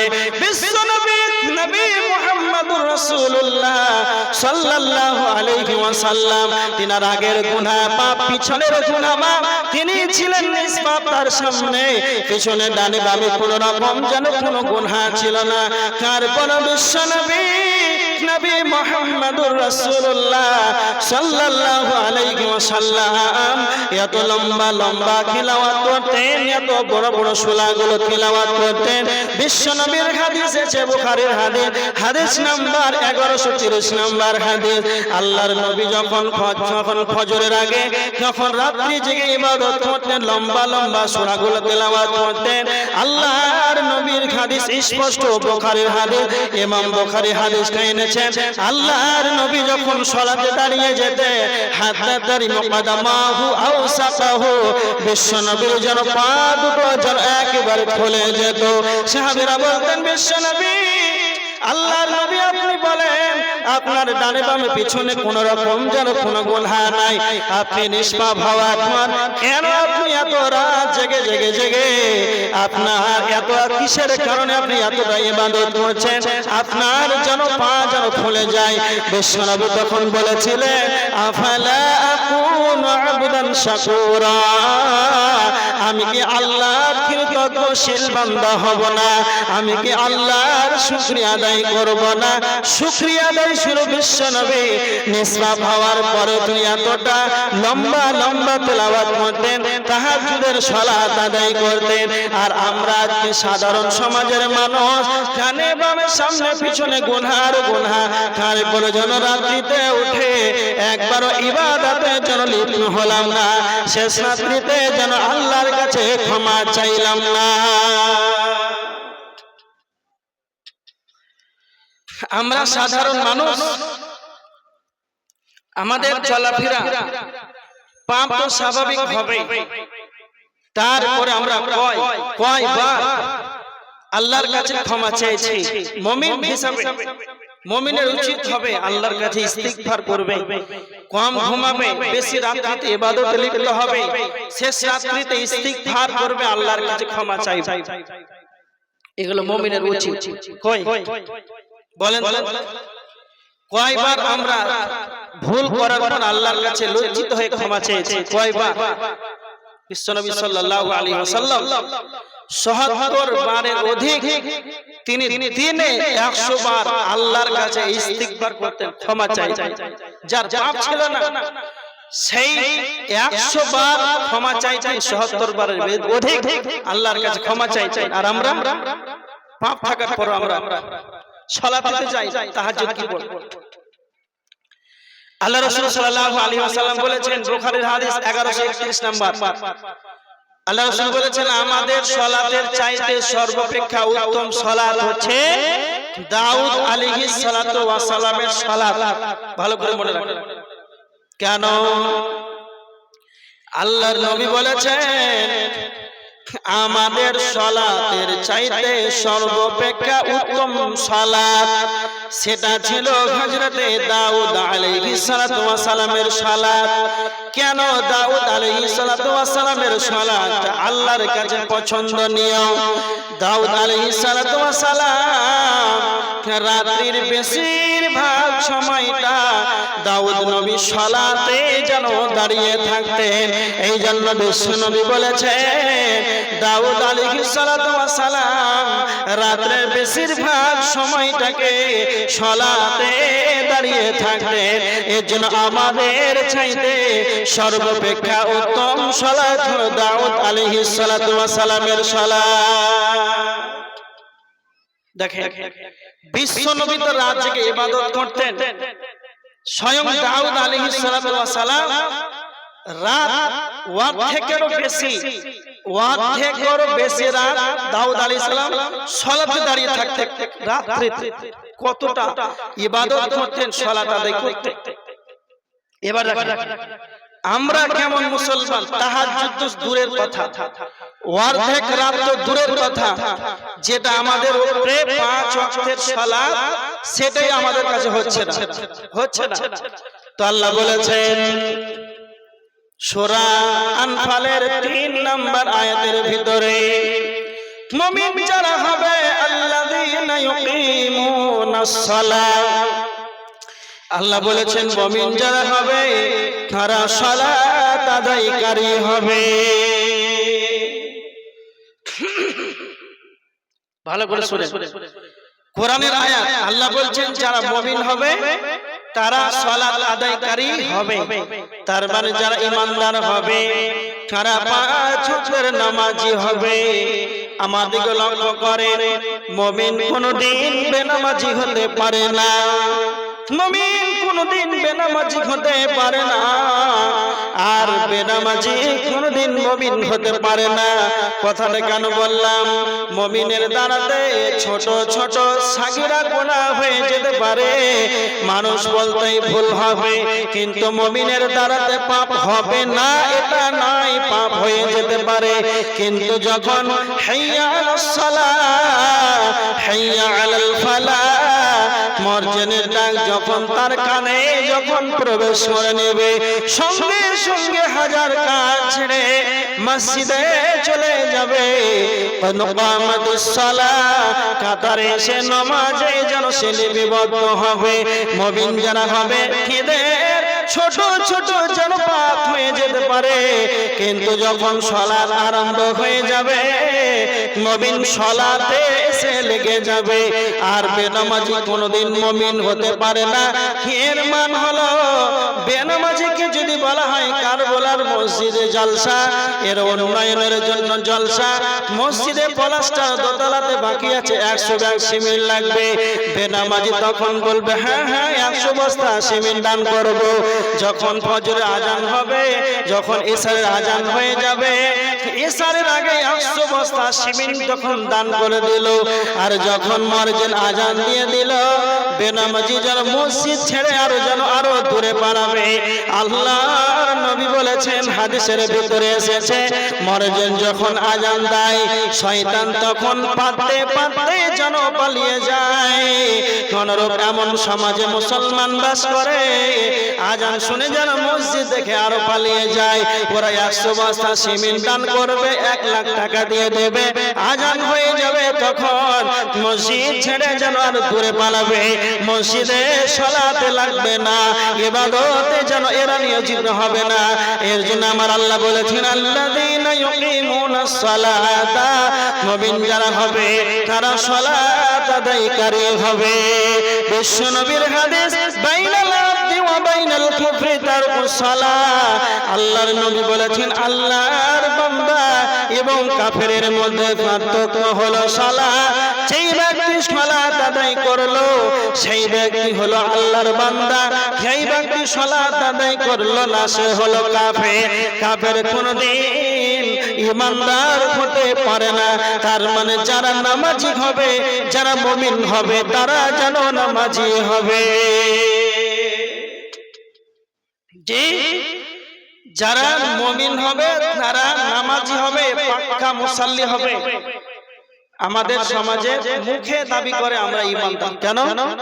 অনেক মানুষ আছে নামাজ না পড়িতে কি হলো, হ্যাঁ ঈমান পাক্কা আছে। কথা বলে না, বলে ও জীবনে উজু করতে জানে না, বলছে ঈমান পাক্কা আছে। হ্যাঁ, তো সালাতি আদায় করে না, ওর ঈমান কোথা থেকে এলো ও জানে না, কোথায় হাদিস পেয়েছে। তো এইরকম ভাবে আমরা মুখের দাবিতে মুসলমান, মুখের দাবিতে আমরা ঈমানদার নিজেকে দাবি করি। ভালো করে দেখো, একটা হাদিস শোনাই, আল্লাহ রাসূলের হাদিস, আবু দাউদে রয়েছে সহিহ হাদিস। কাল কিয়ামতের ময়দানে সর্বপ্রথম হিসাব হবে, সেটাই হলো সালাত। অনেক দিন থেকে শুনে আসছে কিয়ামতের ময়দানে সর্বপ্রথম যেটা হিসাব হবে সালাত। বিশ্ব নবী বলেছেন ফাইন সলহা সলহা সাইরা আমালি, যদি তার সালাত আল্লাহর কাছে গ্রহণযোগ্য হয় তাহলে তার সমস্ত আমল যেন আল্লাহর কাছে গ্রহণীয় হবে। ওয়াইন ফাসাদাত ফাসাদা সাইরা আমালি, যদি কালে আল্লাহর নিকটে তার সালাত গ্রহণযোগ্য না হয় তাহলে তার সমস্ত আমল যেন বরবাদ হয়ে যাবে। সে নিজে মনে করে মুসলমান, তার নাম আব্দুর রহমান, এক ওয়াক্তে সালাতে আসে না, সে নিজেকে দাবি করে আমি পাক্কা মুসাল্লি, সালাত আদায় না করি আমার যেন ঈমান ঠিক আছে। আমার দিকে দেখেন, একটা উদাহরণ দেব। কিয়ামতের দিন সর্বপ্রথম হিসাব হবে কার? সালাতে। হ্যাঁ, যার সালাত আল্লাহর কাছে গ্রহণ হবে তার সবকিছু গ্রহণ হবে, নচেত। এবার দেখেন, আপনাদের এই কারবালা গ্রামে একটা টোটো চালক আছে, টোটো চালায়, দিনে 1000 টাকা ইনকাম করে। টোটোওয়ালা চালাক মানুষ, ভাবছে প্রত্যেকদিন 1000 টাকা ইনকাম, সব টাকা খরচা করবো না, একটা অ্যাকাউন্ট খুলে পাঞ্জাব ন্যাশনাল ব্যাংকে একটা অ্যাকাউন্ট করলো, প্রত্যেকদিন 500 টাকা করে, মাসে হয় 15,000 টাকা। না, এই 15,000 টাকা অ্যাকাউন্টে জমা করছে আর 15,000 টাকা মাসে পরিবারে খরচা করছে। জি, হ্যাঁ, তো এক মাথা মোটা আপনাদের গ্রামে আছে, খুব পয়সাওয়ালা, টাকাওয়ালা। ভালো করে শুনে, ও গরিব মানুষ বাছারা ইনকাম করে মাসে 15,000 টাকা করে অ্যাকাউন্টে জমা করতে যায়। আর আপনাদের গ্রামে অনেক পয়সাওয়ালা কিন্তু মাথা মোটা, ওদের বুদ্ধি নাই। ও দেখছে যে টোটোওয়ালা অ্যাকাউন্টে টাকা জমা করতে যাচ্ছে ব্যাংকে, তো ও বলছে আমার কি টাকা নেই, 50,000 টাকা নিয়ে জান্নাতে চালিয়ে চলে গেল। ভালো করে বুঝেন, তোর কিন্তু ওর কিন্তু পাস বই না, অ্যাকাউন্ট বই না, ছাপা মানুষ। তা এই যখন টোটোওয়ালা 15,000 টাকা মাসে বই নিয়ে, পাস বই নিয়ে জমা করে, আর ওই মাথা মোটা মাসে 1 লাখ টাকা জান্নাতে চালিয়ে চলে গেল, যা করতে বেশি দিল। এই টোটোওয়ালা কিছুদিন পর যেতে না যেতে 1 বছর পর ভাবছে একটা বাড়ি করবো, ঘর করবো। তাই এই টোটোওয়ালা গেল বাড়ি, তার পাস বইটা এনে ব্যাংকে গিয়ে বলছে আমাকে 1 লাখ টাকা দে। বলছে হ্যাঁ আপনার পাস বইটা দেন। এই অ্যাকাউন্ট বই নিয়ে আপনার অ্যাকাউন্ট নাম্বার দিল, তারপরে তার ফিঙ্গার নিল, 1 লাখ টাকা তাকে দিয়ে দিল। আর ওই মাথা মোটা ওর পিছনে দাঁড়িয়েছে, বলছে আমাকে 5 লাখ টাকা দেন। কেন আমি, ও যখন 15,000 দিয়েছে আমি দিচ্ছি 1,50,000, ওর চাইতে বেশি না কম? বেশি। তো ওই মাথা মোটা গিয়ে বলছে যে আমাকে 10 লাখ টাকা দেন। তখন ব্যাংকের ম্যানেজার কি বলছে যে আপনার পাস বইটা দেন। তখন এই খাপা বলছে পাস বই আবার কি গো, ওর পাসপোর্ট নাই, ওর পাস বই নাই, আর ওকে টাকা দিবে? তার মানে যদি কালে আপনার অ্যাকাউন্ট বই থাকে, 1 টাকা যদি জমা দেন, 1 লাখ টাকা দেন, 1,000 টাকা দেন, প্রত্যেকটা টাকা যেন আপনার অ্যাকাউন্টে জমা হয়। যদি কালে আপনার পাস বই যদি না থাকে, অ্যাকাউন্ট বই যদি না থাকে, 1 লাখ টাকা জান্নাত দিয়ে চালিয়ে এলো, 1 টাকা তুমি ম্যানেজারের কাছে পাবে না। অনুরূপ কাল কিয়ামতের ময়দানে সর্বপ্রথম হিসাব হবে সালাত। যদি কালে তোমার সালাত আল্লাহর কাছে গ্রহণ হয়, তুমি 1 টাকা দান করেছো, সরিষা পরিমাণ মানুষের উপকার করেছো, সেটা তুমি মাহমুদের কাছে সেটা তুমি পেয়ে যাবে। তোমার সালাত নাই, তোমার পাস বই নাই, তোমার সালাত নাই, তোমার অ্যাকাউন্ট নাই, তোমার সালাত নাই, তোমার পাস বই নাই, কাল কিয়ামতের ময়দানে আল্লাহর কাছে তুমি তুমিতে ভালো পরিত্রাণ নেবে, আল্লাহর কাছে যে তুমি সফলতা নেবে, আল্লাহর কাছে যে তুমি জান্নাত নেবে, এর পাশ বই যে হলো তোমার সালাত। যদি কালে তোমার সালাত না থাকে, পাঁচ বই না থাকে, তুমি লক্ষ টাকা দান করো, লাখ লাখ টাকা দান করো, এক টাকা তুমি সেই জায়গাতে পরিত্রাণ পাবে না, জাহান্নাম থেকে যেন বাঁচতে পারবে না। এই জন্য বিশ্বনবী বলেছেন, যারা কিয়ামতের ময়দানে সর্বপ্রথম হিসাব হবে সালাতের, আর স্বয়ং আল্লাহ বলেছেন, আল্লাযীনা ইউকিমুনাস সালাতা, মুমিন যারা হবে তারা সালাত আদায়কারী হবে।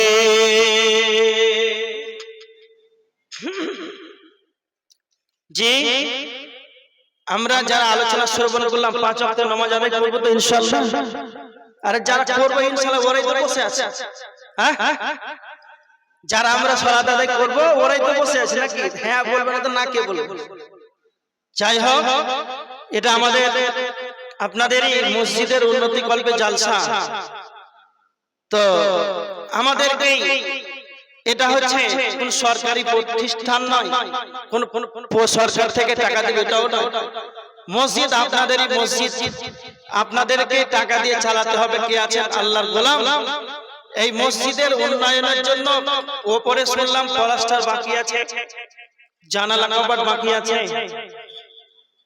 কেউ নাই যে দরজা বাকি আছে নাকি? দরজা বাকি আছে, জানালাও বাকি আছে। এই গভীর রাতে কে আছেন? আল্লাহর গোলাম। জানালা দিবেন, একটা দরজা দিবেন, আর মোটামুটি টাকাগুলো দান করবেন, 5,000 10,000 টাকা। আল্লাহর নবী সাল্লাল্লাহু আলাইহি ওয়াসাল্লাম বলেছেন, মানুষ মরে যায়, ইযা মাতাল ইনসানা ইনকাতা আনহু আমালুহু, মানুষ মরে যায়, তার আমলগুলো বন্ধ হয়ে যায়, কিন্তু 3টি আমল ছাড়া, একটা হলো সদকায়ে জারিয়া। সদকায়ে জারিয়া আল্লাহর নবী এমন একটা ফ্যাসিলিটি দিয়েছেন, মসজিদে দান করা, এটা হলো সদকায়ে জারিয়া।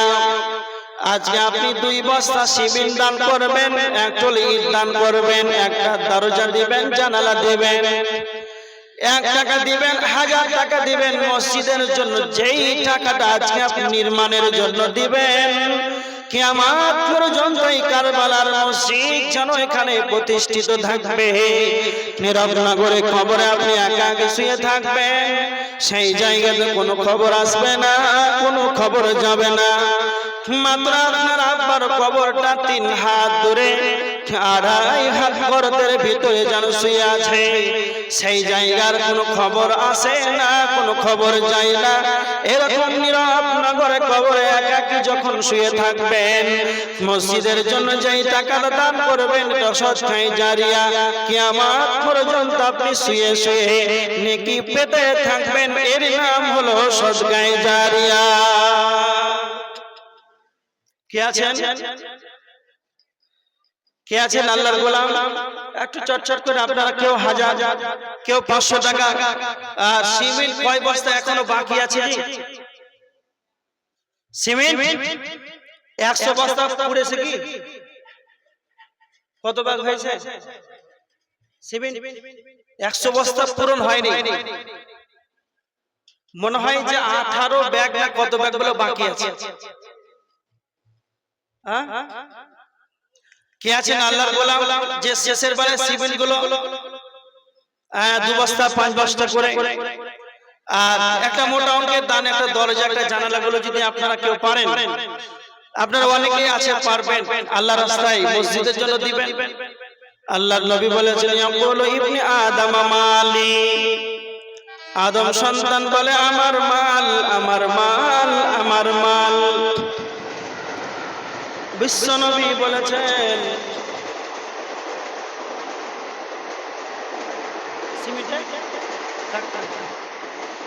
বিশ্বনবী বলেছেন, আদম সন্তান বলে আমার মাল, কিন্তু নবীজি বলেছেন তোমার মাল 3টি, যেটা তুমি খাও সেটা তোমার মাল, যেটা তুমি পরিধান করো সেটা তোমার মাল, এটা তুমি আল্লাহর রাস্তায় দান করবে সেটা তোমার মাল। আজকে 29 তারিখ মসজিদের জন্য যেই টাকাটা, যেই সিমেন্টটা, যেই ইটটা দান করবেন, এটাই কিয়ামতের দিন আপনি পাবেন। আপনার এই মালের ভাগ যেন কেউ নেবে না। এজন্য বিশ্বনবী বলেছেন, তিনটি তোমার মাল, তার ভিতরে তুমি যেটা আল্লাহর রাস্তায় দান করবে সেটা যেন তোমার মাল।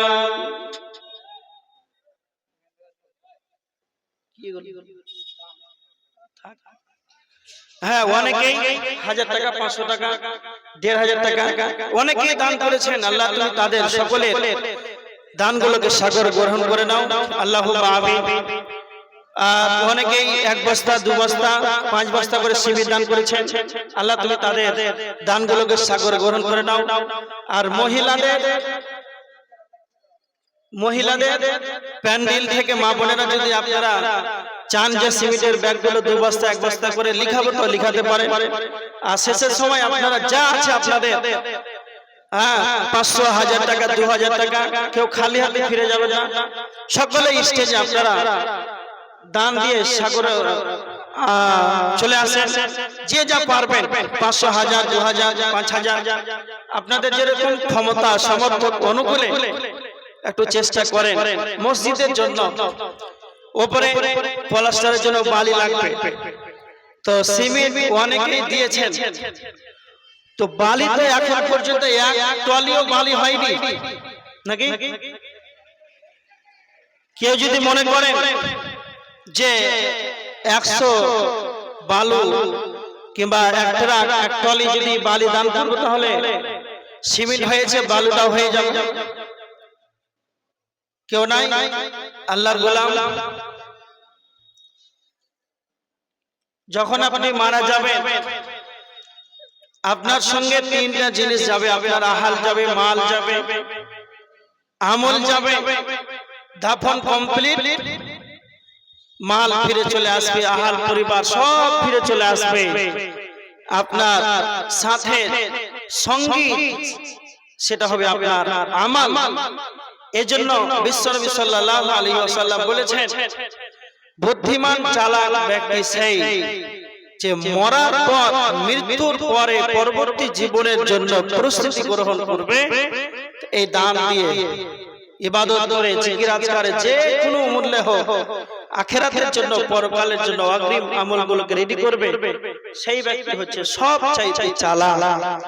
এজন্য যারা চালাক হবে তারা আল্লাহর রাস্তায় দান করবে। কে আছেন আল্লাহর গোলাম 500 টাকা, 1000 টাকা দেনেওয়ালা?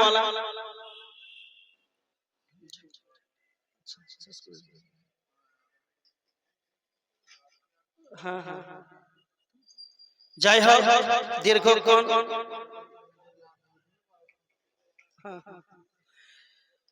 10 মিনিট 12টা পর্যন্ত আপনাদের সময়। মা বোনের আপনারা দানগুলো পাঠিয়ে দেন। না না, অনেকেই 100 ব্যাগ পার হয়ে গেল, আবার কেউ 2 ব্যাগ সিমেন্ট দান করেছেন। আল্লাহুম্মা সাল্লি আলাইহি, আল্লাহুম্মা বারিক আলাইহি। মা বোনেরা আপনারা যদি মনে করেন যে সিমেন্টের ব্যাগগুলো 1 ব্যাগ 2 ব্যাগ করে ছেলেরা 5 মিনিট মধ্যে আপনারা তাদের ছোট করে দানগুলো দিয়ে দেন। ওকে মুমিন ভাই হইল রে তোর বিদায় বালার পালারে।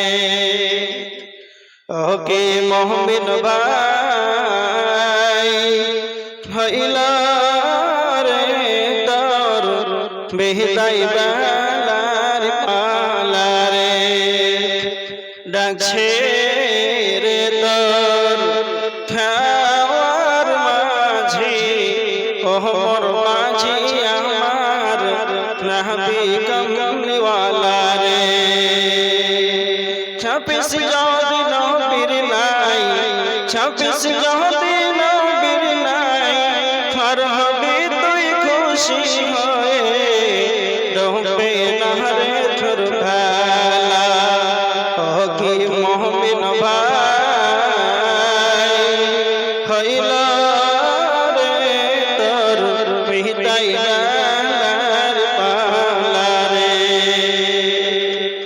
বাপ মাকে তুই বাসরে ভালো, আল্লাহ তোরে বাসবে ভালো। বাপ মাকে তুই বাসরে ভালো, আল্লাহ তোরে বাসবে ভালো। খেসব তুই বদলা পাবি রে, সেদিন ভাঙবে রে ভবের মেলা। ও কি মহবিন ভাই হইল রে তোর বেহিদাই বেলার পালা রে।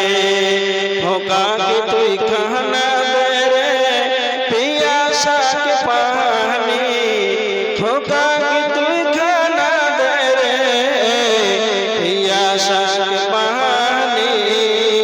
খেসব তুই বদলা পাবি রে, সেদিন ভাঙবে রে ভবের মেলা। ও কি মুমিন ভাই হইল রে তোর মেহদাই বেলার পালা রে। যাই হোক, অনেকে মসজিদের জন্য কেউ সিমেন্ট, কেউ টাকা পয়সা, কেউ সময়, কমিটি ঘর সময় এ করে অনেকেই পরিশ্রম করেছে জলসার জন্য, মসজিদের জন্য। আল্লাহ তুমি তাদের সকলের পরিশ্রমকে, টাকা, সিমেন্ট সমস্ত কিছুকে, দানগুলোকে সাগর গ্রহণ করে নাও, আল্লাহুম্মা আমিন। যারা অসুস্থ আল্লাহ তুমি তাদেরকে আরোগ্য দান করো, আল্লাহুম্মা আমিন। এখান থেকে আলোচনা ইতি করলাম। ওয়া মা আলাইনা ইল্লাল বালাগ। আসসালামু আলাইকুম ওয়া রাহমাতুল্লাহি ওয়া বারাকাতুহু।